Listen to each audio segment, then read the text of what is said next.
ব্রাজিলের জার্সিতে আরেকটি বিশ্বকাপ খেলতে চান নেইমার, কিন্তু সেই পথে বারবার বাধা হয়ে দাঁড়াচ্ছে চোট। ফিটনেস পরখ করতে খোদ কোচ কার্লো আনচেলোত্তি মাঠে উপস্থিত হতে চাইলেও শেষ মুহূর্তে ছিটকে গেছেন এই তারকা ফরওয়ার্ড। সান্তোস তারকার এই অনুপস্থিতিতে কি আগামী বিশ্বকাপের স্বপ্নকে ফিকে করে দিচ্ছে, নাকি আনচেলোত্তির আস্থা ধরে রাখতে পারবেন নেইমার? বিস্তারিত জানাচ্ছেন বদিউজ্জামান মিলন।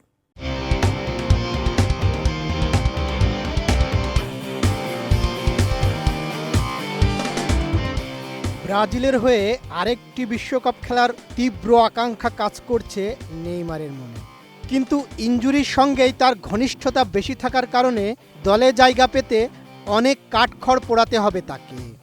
ফিটনেসের প্রমাণ না দিতে পারলে বিশ্বকাপে খেলার স্বপ্নই থেকে যাবে। তবে কার্লো আনচেলোত্তি ব্রাজিলের শীর্ষ গোলদাতাকে বিশ্বকাপে খেলাতে সর্বোচ্চ চেষ্টা করছেন। এ কারণে ব্রাজিলের প্রাথমিক স্কোয়াডে সুযোগ দিলেন তাকে। 2026 বিশ্বকাপের আগে সান্তোস ফরওয়ার্ডকে নতুন একটি সুযোগ দেওয়া হয়েছে, তবে আনচেলোত্তি তাকে সরাসরি পর্যবেক্ষণ করবেন। এই কারণে সান্তোস ফরওয়ার্ড বেশ চাপের মুখে থাকবেন।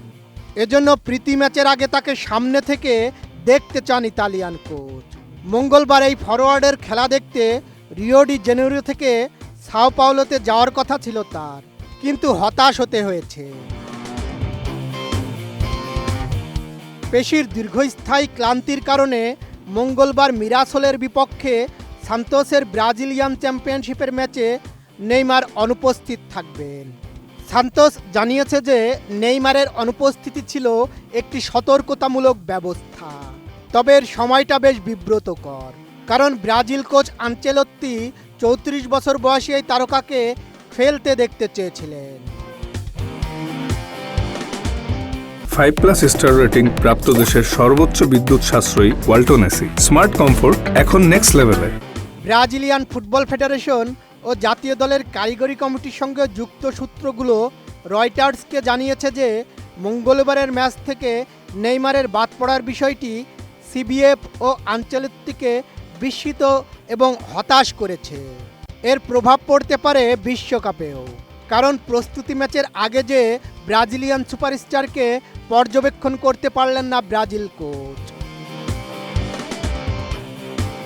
আনচেলোত্তি পরিষ্কার করে জানিয়ে দিয়েছেন তিনি কেবল সম্পূর্ণ ফিট ও ব্রাজিলের শারীরিক চাহিদার সঙ্গে সামঞ্জস্যতা রাখতে পারা খেলোয়াড়দের দলে রাখবেন। 26 ও 31 মার্চ ফ্রান্স ও ক্রোয়েশিয়ার বিপক্ষে ব্রাজিলের প্রীতি ম্যাচ, এজন্য 16 মার্চ স্কোয়াড ঘোষণা করবেন আনচেলোত্তি। তার আগে তাকে শেষবার দেখে নেওয়ার সুযোগ হলো না। এর মাসুল কিন্তু গুনতে হতে পারে 2023 সালের অক্টোবরে শেষবার ব্রাজিলের জার্সি পরা নেইমারকে।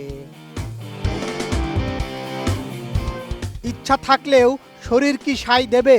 নেইমারের জন্য এখন এটাই সবচেয়ে বড় প্রশ্ন। আনচেলোত্তির সরাসরি পর্যবেক্ষণের সুযোগ হাতছাড়া হওয়ায় বিশ্বকাপের সমীকরণটা তার জন্য আরও জটিল হয়ে পড়ল। মাঠের শৈল্পিক ফুটবলের চেয়েও এখন ইনজুরি আর ফিটনেসের সঙ্গেই লড়তে হচ্ছে ব্রাজিলের শীর্ষ গোলদাতাকে। শেষ পর্যন্ত চোট কাটিয়ে নেইমার কি পারবেন বিশ্বমঞ্চের শেষ সুযোগটি লুফে নিতে, নাকি স্বপ্ন অধরাই থেকে যাবে তা সময়ই বলে দেবে। বদিউজ্জামান মিলন, ATN নিউজ।